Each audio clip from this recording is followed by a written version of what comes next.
Hello friends, welcome to Tech कैचम YouTube channel. तो friends, आज मैं आपको इस वीडियो में एक नई भर्ती के बारे में बताने वाला हूं। यहां पर सीबीआई की तरफ से मतलब सेंट्रल बैंक ऑफ इंडिया की तरफ से यहां पर सफाई कर्मचारी की जो पोस्ट हैं वो यहां पर लाइव हुई हैं। फ्रेंड्स, ये पोस्ट पहले भी निकली थी, अब इसे रीओपन कर दिया गया है।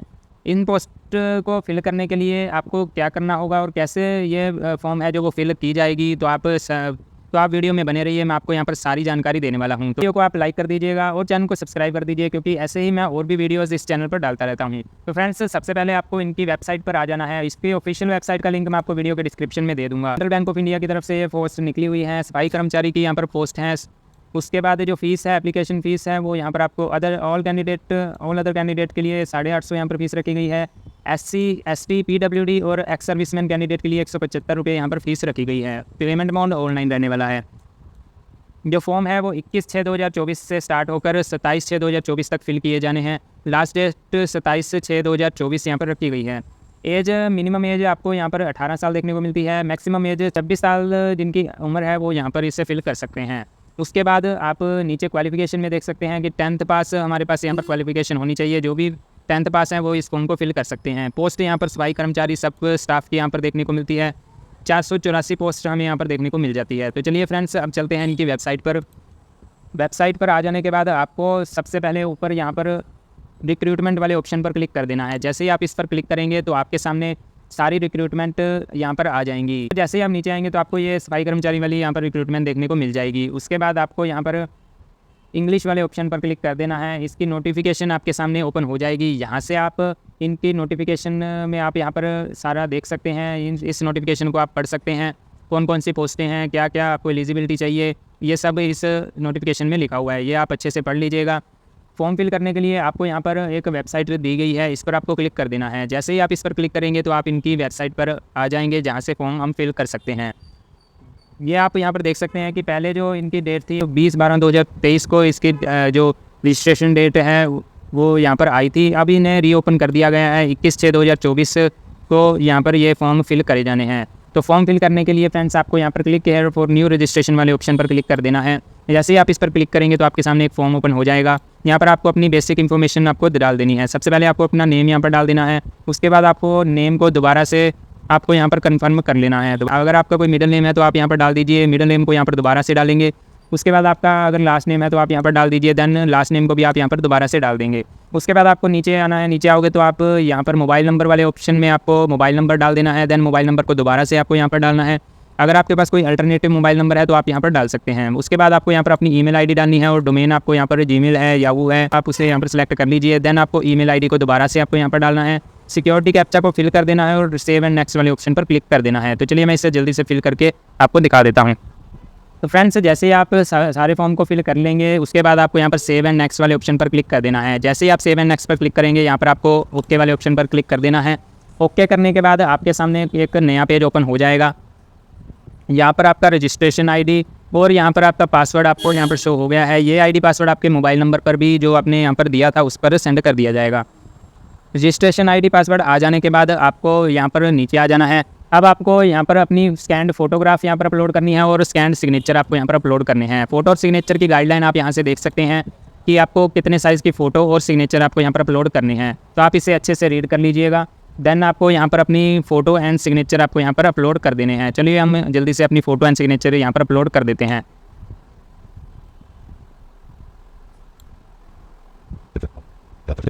फ़ोटो आपको यहाँ पर 20 से 50 KB के अंदर ही अपलोड करनी है।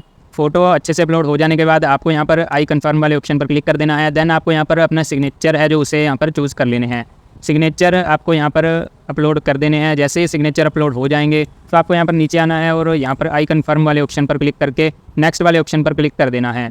जैसे ही आप नेक्स्ट करेंगे तो आपके सामने एक और पेज ओपन हो जाएगा, जहाँ पर आपको अपनी क्वालिफिकेशन डिटेल या फिर बेसिक डिटेल आपको यहाँ पर डालनी है। उसके लिए आपको नीचे आना है। यहाँ पर आपको अपना जोन डाल देना है। तो यहाँ पर आपने दिल्ली डाल दिया। देन आपको यहाँ पर रीज़न डाल देना है। अपना रीज़न आप यहाँ पर डाल लेंगे, आप कौन से रीज़न से यहाँ पर अप्लाई करना चाहते हैं। तो यहाँ पर मैं डाल देता हूँ जयपुर डाल देता हूँ। State you want to for apply, कौन से स्टेट से आप अप्लाई करना चाहते हैं। तो यहाँ पर मैंने राजस्थान डाल दिया है। देन उसके बाद आपकी ऑफिशियल लैंग्वेज आप जो स्पीक करते हैं वो आपकी यहाँ पर आ जाएगी। तो हिंदी, यस हमें हिंदी आती है, तो यहाँ पर हिंदी हमने यहाँ पर चूज़ कर ली है। उसके बाद ऑप्शन आ रहा है कि यहाँ पर अगर आप लोकल रेजिडेंस है तो यस करेंगे, वरना आप यहाँ पर नो कर दीजिए। यहाँ पर आपसे पूछा जा रहा है कि had you applied the recruitment process of सफाई कर्मचारी प्रोसेस नॉट कम्प्लीटेड। तो अगर आपका जो आपने पहले अप्लाई किया था और आपकी रिक्रूटमेंट कंप्लीट नहीं हुई थी, तो अगर नहीं हुई तो आप यस कर दीजिए, वरना आप यहाँ पर नो कर दीजिए। उसके बाद आपको यहाँ पर अपनी कैटेगरी को डाल देना है। कैटेगरी डाल देने के बाद आपको यहाँ पर पूछा जा रहा है कि आप आपकी डिसेबिलिटी के बारे में पूछा जा रहा है। अगर आप डिसेबल हैं तो आप यस कर दीजिए, वरना आप यहाँ पर नो कर दीजिए। उसके बाद आपको नीचे आ जाना है। जैसे आप नीचे आओगे तो आपको यहाँ पर एक ऑप्शन देखने को मिल रहा है, यहाँ भी डिसेबिलिटी वाला ऑप्शन देखने को मिल रहा है। अगर आपने ऊपर नो किया तो आप यहाँ पर नो कर दीजिए। उसके बाद आपको यहाँ पर पूछा जा रहा है कि आर यू एक्स सर्विसमैन। अगर आप एक्स सर्विसमैन है तो यस कर दीजिए, वरना नो कर दीजिए। Are you disable ex serviceman है तो आपको यहाँ पर नो कर देना है। उसके बाद क्या आ जाना है, ये आपको ऑप्शन नहीं मिलेंगे क्योंकि आपने यहाँ पर एक्स सर्विसमैन पर नो कर दिया था। देन आपको यहाँ पर पूछा are you independent to killed in action, तो यहाँ पर आप नो कर दीजिए। देन आपको पूछा जा रहा है are you employee of central bank of India. अगर आप सेंट्रल बैंक ऑफ इंडिया के एम्प्लॉई है तो यस करिए, वरना नो करिए। उसके बाद आपसे आपका रीज़न पूछा जा रहा है, आप कौन से रिलीजन से बिलोंग करते हैं, तो हम यहाँ पर हिंदू डाल देंगे। देन आपको यहाँ पर आपके पूछा जाए आप क्या आपका रिलीजन मिनोरिटी कम्युनिटी से बिलोंग करता है, तो यहाँ पर नो कर दीजिए। आप यहाँ पर अगर आपका मिनोरिटी कम्युनिटी से बिलोंग करता है तो आप यस कर दीजिए, हमने यहाँ पर नो करा है। आपको यहाँ पर सिटीज़न पूछा जा रहा है तो आप इंडियन सिटीज़न हैं। देन आपको यहाँ पर पूछा जा रहा है कि आपके पास कोई आईडी है जो आप जो एग्ज़ाम देने जाएंगे तो एग्जैक्टली आपके जो आप यहाँ पर नेम देंगे उससे मैच करता हो, तो यस हमारे पास है। तो यहाँ पर आप पासपोर्ट, आधार, पैन, वोटर कार्ड कुछ भी आप यहाँ पर लगा सकते हैं। तो हम यहाँ पर आधार कार्ड लगा देंगे और आपको यहाँ पर आधार कार्ड का नंबर डाल देना है। उसके बाद सेंटर ऑफ एग्जामिनेशन, तो आपको कौन सा सेंटर चाहिए एग्जामिनेशन के लिए, तो हमने यहाँ पर जयपुर डाल दिया है। उसके बाद आपको पूछा जा रहा है कि आपका मीडियम कौन सा रहने वाला, तो हिंदी एंड इंग्लिश। दैन आपको यहाँ पर अपनी डेट ऑफ बर्थ डालनी है। उसके बाद जेंडर सेलेक्ट कर लेना है। अगर आपका कोई ट्विन ब्रदर सिस्टर है तो यस कर दीजिए, वरना नो कर दीजिए। उसके बाद आपको मैरिटल स्टेटस पूछा जा रहा है, तो आप अगर मैरिड है तो मैरिड पर क्लिक करिए, वरना अनमैरिड कर दीजिए। उसके बाद आपको यहाँ पर फादर नेम डाल देना है, मदर नेम डाल देना है। अगर आप मैरिड हैं तो आपको यहाँ पर अपने स्पाउस का, हस्बैंड या वाइफ का आपको नाम डालना है। देन आपको यहाँ पर अपना जो एड्रेस है वो आप यहाँ पर डालेंगे। एड्रेस को आपको यहाँ पर 3 लाइनों के अंदर डिवाइड करके डाल देना है। देन डिस्ट्रिक्ट यहाँ पर आपको डाल देना है। उसके बाद आपको यहाँ पर आपका स्टेट यहाँ पर सिलेक्ट कर लेना है। स्टेट सिलेक्ट कर लेने के बाद आपको यहाँ पर अपना पिन कोड डाल देना है। उसके बाद आपका अगर कोरेस्पोंडेंस एड्रेस परमानेंट एड्रेस से सेम है तो आप यहाँ पर टिक कर दीजिए, वरना आप इसे अनचेक करके आप यहाँ पर अपना जो परमानेंट एड्रेस है वो यहाँ पर डाल दीजिए। उसके बाद आपसे इनवॉइस का पूछा जा रहा है, तो आपका जीएसटी इनवॉइस किस एड्रेस पर आप सेंड करवाना चाहते हैं, तो आप यहाँ पर कोई मर्जी यहाँ पर डाल सकते हैं। देन यहाँ पर हमें अमाउंट फ़ीस देखने को मिल रही है 850 रुपये। ये सारी चीज़ें फिल कर देने के बाद आपको यहाँ पर सेव एंड नेक्स्ट वाले ऑप्शन पर क्लिक कर देना है। जैसे आप नेक्स्ट पर क्लिक करेंगे तो आपके सामने आपकी क्वालिफिकेशन डिटेल आपसे पूछी जा रही है। तो यहाँ पर आपको एसएससी इक्विवेलेंट में आपको यहाँ पर अपना 10th की जो डिटेल है वो आपको यहाँ पर डाल देनी है। 10th की डिटेल में आपने यहाँ पर डालना है कि आपकी जो 10th पासिंग ईयर आपको यहाँ पर डाल देना है। डे, मंथ और ईयर आपको यहाँ पर डाल देना है। आपके मार्क्स आपको यहाँ पर डालने हैं। देन आपको यहाँ पर अपना ग्रेड सेलेक्ट कर लेना है। अगर आपने 12th की है तो आप यहाँ पर 12th की भी अपनी क्वालिफिकेशन डाल सकते हैं। अगर आपने ग्रेजुएशन की है तो आप यहाँ पर ग्रेजुएशन की आपको यहाँ पर जो क्वालिफिकेशन है वो उसकी डिटेल आप यहाँ पर डाल सकते हैं। क्वालिफिकेशन डिटेल डाल देने के बाद आपको यहाँ पर आपके वर्क एक्सपीरियंस पूछा जा रहा है। अगर आपके पास है तो आप यहाँ पर डाल दीजिए, वरना आप यहाँ पर इसे स्किप कर सकते हैं। ये वाला जो भी पहले से इसके अंदर काम कर रहे हैं या फिर एक्स सर्विसमैन है वो इसे डाल सकता है। देन आपको नीचे आपकी लैंग्वेज नोन, जो भी आपको लैंग्वेज आती है उसे आपको यहाँ पर डाल देना है। देन आपको यहाँ पर टिक कर देना है कि आप पढ़ सकते हैं, लिख सकते हैं और बोल सकते हैं। देन आप इंग्लिश आप जानते हैं तो आप यहाँ पर इंग्लिश पढ़ सकते हैं, लिख सकते हैं, बोल सकते हैं, तो आप यहाँ पर टिक कर दीजिए। देन आपको सेव एंड नेक्स्ट वाले ऑप्शन पर क्लिक कर देना है। जैसे ही आप सेव एंड नेक्स्ट वाले ऑप्शन पर क्लिक करेंगे तो आपको आपका जो फॉर्म है वो यहाँ पर देखने को मिल जाएगा। अगर आपको इसमें कोई भी गलती लगती है तो आप यहाँ पर पीछे बैक जाकर इसे एडिट कर सकते हैं, वरना आपको यहाँ पर आई एग्री वाले ऑप्शन पर क्लिक करके देन कंप्लीट रजिस्ट्रेशन वाले ऑप्शन पर क्लिक कर देना है। ये थर्ड वाला आपको यहाँ पर टिक नहीं करना है। इस पर आपको तभी टिक करना है जब आप जो डॉक्यूमेंट दिखा रहे हैं और आपने जो फॉर्म में फिल किया है वो अलग अलग है या फिर सेम नहीं है, तो उस टाइम उसके लिए आपको इस पर टिक करना है, वरना आप इसे स्किप कर सकते हैं। देन उसके बाद आपको कंप्लीट रजिस्ट्रेशन वाले ऑप्शन पर क्लिक करना है। देन इसे ओके कर देना है। ओके करने के बाद दोबारा से आपको ओके करना है। देन उसके बाद आपको यहाँ पर अपने थंब इंप्रेशन, लेफ्ट थंब का इंप्रेशन आपको यहाँ पर अपलोड करना है। उसके बाद आपको एक हैंड रिटन डिक्लेरेशन आपको यहाँ पर अपलोड कर देना है। तो थंब इंप्रेशन और हैंड डिक्लेरेशन कैसे आप अपलोड करेंगे, उसकी गाइडलाइन क्या है, तो यहाँ पर साइड में इस पर क्लिक कर दीजिए।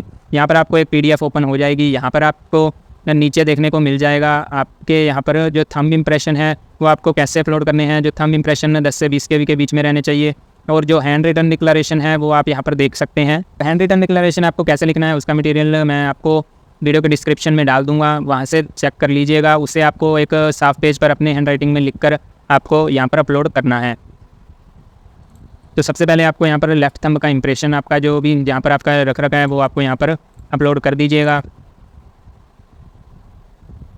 देन उसके बाद आपको यहाँ पर अपने जो हैंड रिटन डिक्लेरेशन है उसे आपको यहाँ पर अपलोड कर देना है। जैसे ही आप इसे अपलोड करेंगे उसके बाद आपको यहाँ पर एक कैप्चा देखने को मिलेगा। इस कैप्चा को आपको फिल कर देना है। कैप्चा फिल करने के बाद आपको सेव एंड नेक्स्ट वाले ऑप्शन पर क्लिक कर देना है। सेव एंड नेक्स्ट वाले ऑप्शन पर क्लिक करने के बाद आपको यहाँ पर ओके करना है। अगर आपको सारी चीज़ें आपको सही लगती हैं तो आप ओके कर दीजिए, वरना आपको यहाँ पर कैंसिल करके बैक जाकर आप सारे कोई भी करेक्शन आप कर सकते हैं। ओके कर देने के बाद आपको यहाँ पर अमाउंट के लिए बोला जा रहा है, तो यहाँ पर 850 रुपये आपको पे करने होंगे। इसके लिए आपको यहाँ पर कैप्चा को फिल कर देना है और सबमिट वाले ऑप्शन पर क्लिक कर देना है। जैसे ही आप सबमिट वाले ऑप्शन पर क्लिक करेंगे तो आपको यहाँ पर ओके करना है। आपको ये पेमेंट की डेस्क पर यहाँ पर लेकर आ जाएगा, पेमेंट गेटवे पर आपको लेकर आ जाएगा। यहाँ पर आप credit card, debit card, net banking के बाद आपको यहाँ पर QR कोड की मदद से भी आप ये 850 रुपये यहाँ पर पे कर सकते हैं। यहाँ पर मैं आपको ये डेमो के लिए दिखा रहा हूँ, तो मैं आपको यहाँ पर पे नहीं करके दिखा रहा हूँ। अगर आप ये पे कर देते हैं उसके बाद आपको ये आप उसी वेबसाइट पर रीडायरेक्ट कर देगा। वहाँ से आपको फाइनल प्रिंट आपकी एप्लीकेशन का देखने को मिल जाएगा। उस प्रिंट को आप अपने पास निकाल कर या फिर PDF फॉर्मेट में अपने पास रख लीजिएगा। तो फ्रेंड्स, आशा करता हूँ आपको सारी चीज़ें समझ आ गई होगी। अभी भी अगर आपको कुछ नहीं समझ आता है तो आप नीचे कमेंट सेक्शन में पूछ सकते हैं। जय हिंद।